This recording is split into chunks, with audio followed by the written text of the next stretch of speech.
So I am going to read to you the text of the Anglican Ordination process. Oh, here I should put my collar on. Coming to you from Madrid. If you like the channel, do the thing that you're supposed to do. You guys know that. Okay, so this was originally published in Anglican Compass, and it's a great website. I think you should check it out. But I know that a lot of people want to know about, seeking holy orders in the Anglican Communion or in different Anglican churches. So I put together my collected wisdom of 18, 19 years here, and that's what we have. So the Anglican ordination process, a rookie Anglican guide. So you're thinking about ordained ministry in this or that Anglican community. If you need guidance on the question, check out this article. You have to look at the link. Maybe you're already ordained in some other denomination. Maybe you've been serving in ministry for years, but as a layperson. That was my experience. What are some of the general guidelines and things to take into account as you begin to explore this possible future? This is a purpose of this article or this talk, to give you some general ideas. As always, a caveat, there are lots of ways of being Anglican. So some of these points will apply to you more than others. In fact, you may find that your own experience goes against some of these points. Fair enough. All I can say is that this comes from 15 plus years of serving in Anglican ministry and interactions with Anglicans from over a dozen provinces. So that having been said, a rookie's guide to ordination. Point 1. Anglican ordination usually starts with your parish priest, meaning your local pastor. The parish priest is the person who normally acts as the mediator between the parish, local congregation, and the bishop. Some parishioners know the bishop well and just send him an IM or email, but that's not the norm. The priest probably interacts with the bishop and the diocesan government on a normal basis, whether that means serving on some committee or submitting reports or planning episcopal visits.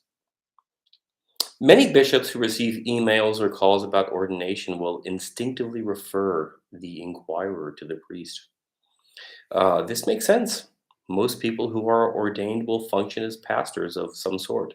So if your Anglican pastor doesn't know you and can't recommend you to the bishop, who is the pastor of the diocese, that's not a good place to start.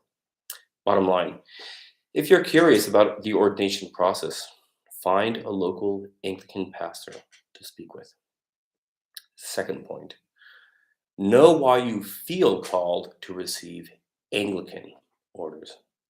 I can't tell you how many times I was asked the question, but why are you sensing a call to ordained ministry?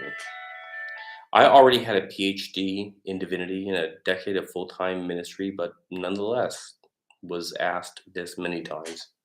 It got exasperating, but in retrospect, I get it. There are many bad reasons to pursue ordination: power, control, esteem, reputation, thinking this will get you closer to God. Well, in a way, ordination will get you closer to God, but it won't. But that's for a different article. It's worth considering. What will you be able to do as an ordained minister you cannot do as a lay minister? You love teaching, evangelizing, and counseling. There's no real need to be ordained for those. Many dioceses have the permanent diaconate, so maybe you need to consider if you feel called to the diaconate rather than the priesthood. I personally felt called to the episcopate from the very beginning. That's a joke. I would never want to be a bishop. It's a terrible job. I am also kidding. Being a bishop is a wonderful and glorious thing, and I hope that the bishops of the world are blessed with the grace of the Holy Spirit. Third point, be patient and humble. Seriously, you might have a bishop who really wants to ordain you, but there are often constraints of time and church law that cannot be rushed. I had to do an unpaid internship at a homeless compound and half a year of chaplaincy, clinical pastoral education, at a children's hospital. Again, all of that after 10 years of ministry and with a PhD in divinity. It seemed a little humiliating, to be honest, but in the words of T.S. Eliot, humility is endless. Or Mother Teresa, the only way to learn humility is by being humiliated. In retrospect, those experiences at the Children's Hospital, helping a little child to say her first prayer, or being with the mother of a youth who had tried to commit suicide and would never be conscious again, I wouldn't change that time for anything else. Be patient, be humble. You might have a fantastic MDiv already, but you might be asked to take a few or many classes in Anglican studies. Are you being asked to take some online courses in something you're sure you already know? Are you being put under the supervision of someone whom you think has less experience than you? In all honesty, if you can't deal with humiliation, you shouldn't be a priest. And even if you are ordained, you won't be a good priest. That's me, being totally honest. Point 4, meet the committees. Oh, the committees.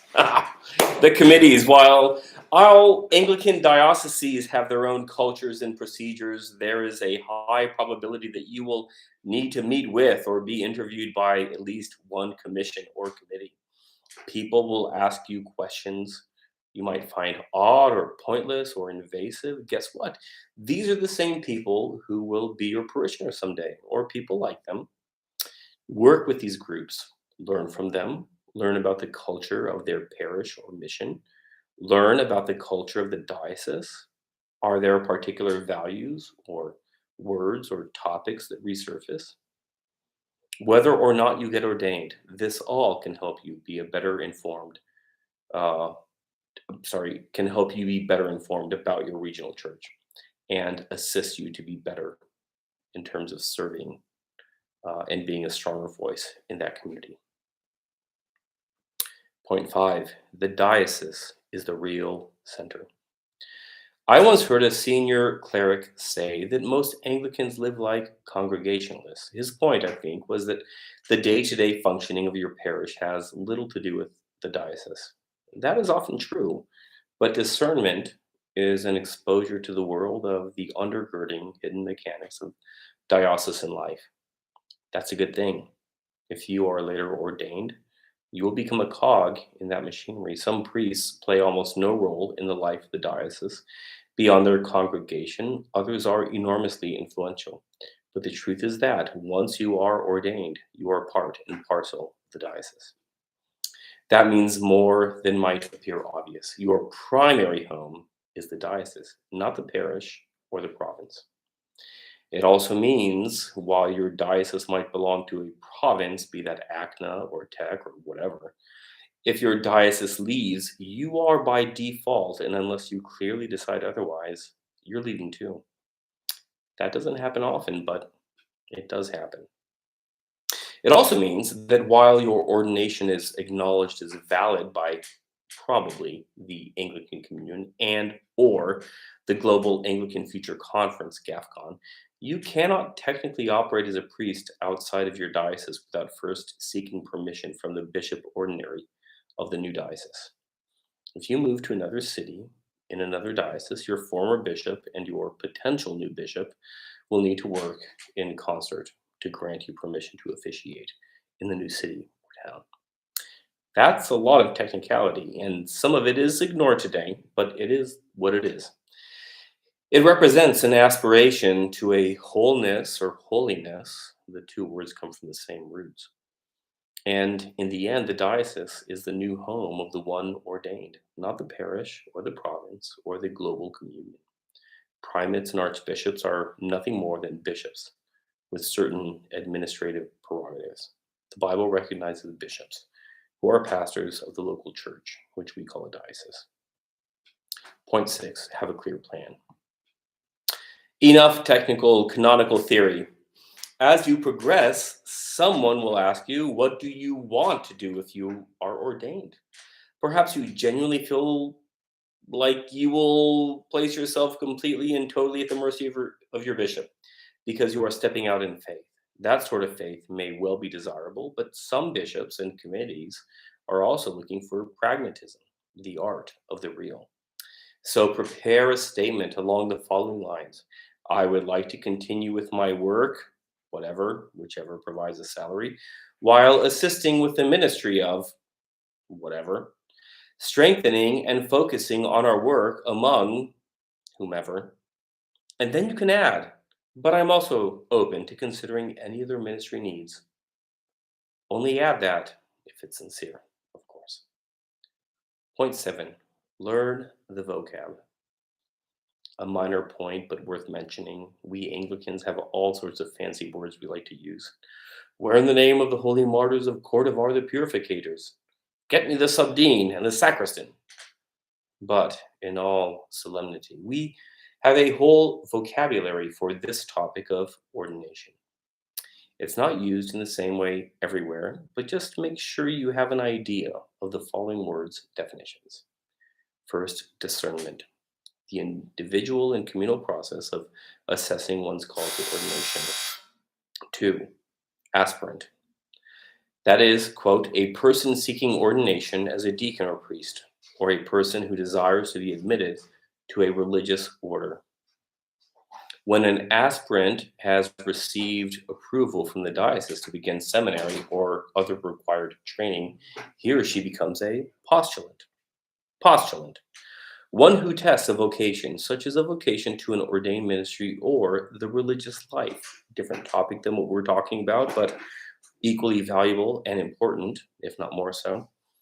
Postulants for holy orders seek ordination as deacon or priest. The length of postulancy varies. Postulancy is an initial time of preparation and testing for ordained ministry.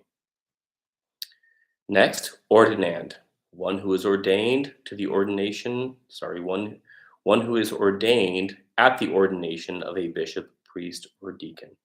And finally, curate, a member of the clergy serving as assistant as to a rector in a parish.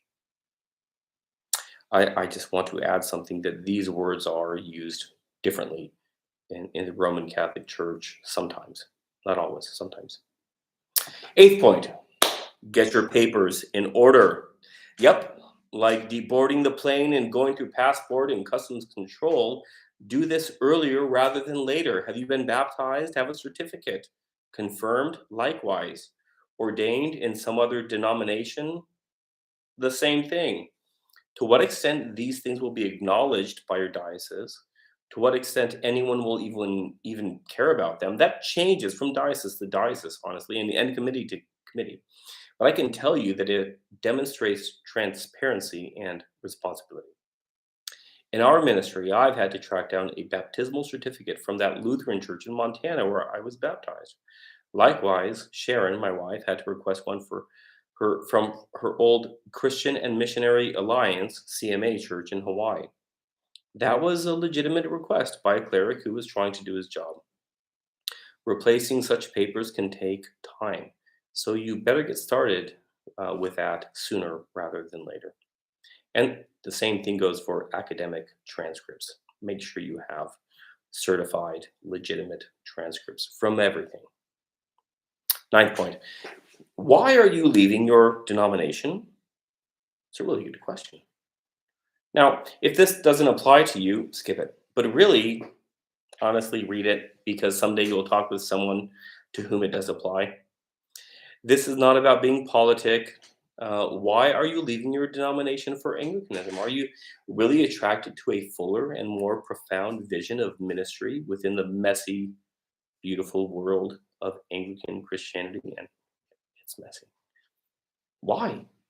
The concern is the same as that of people who left a neighboring congregation to join your own congregation. So is your motive sincere and birthed from a genuine call to ministry within the Catholic and Apostolic Church? Or maybe were you frustrated with your previous supervisor or boss? Maybe did you not work well in a team? Whatever the problem or issues were, will they resurface in Anglican ministry? 10th point, and last, help your bishop. In the end, your bishop is the priest responsible for the supervision of the diocese. Bishops have a lot on their minds. Bishops, like any senior management, I imagine, love to have competent, trustworthy people assisting them and working under them. Do you know your bishop's vision for the diocese? There's a good chance you talked about it at a recent synod or council or diocesan conference or whatever. Get to know it. How can you be part of it? How can you help your head pastor fulfill that sense of calling? Get to know his vision. Learn how you can be part of it and tell him. And the conclusion. There are no doubt things missing, but I hope that this will count as an initial and humble rookie's guide to ordination. There will be committees and commissions. There will be paperwork and certificates and transcripts. There will often things will often start with the parish priest, but be prepared for certain questions. Have a plan to propose. Be patient. Be humble. Commend the whole thing into the merciful hands of God, and pray for all involved.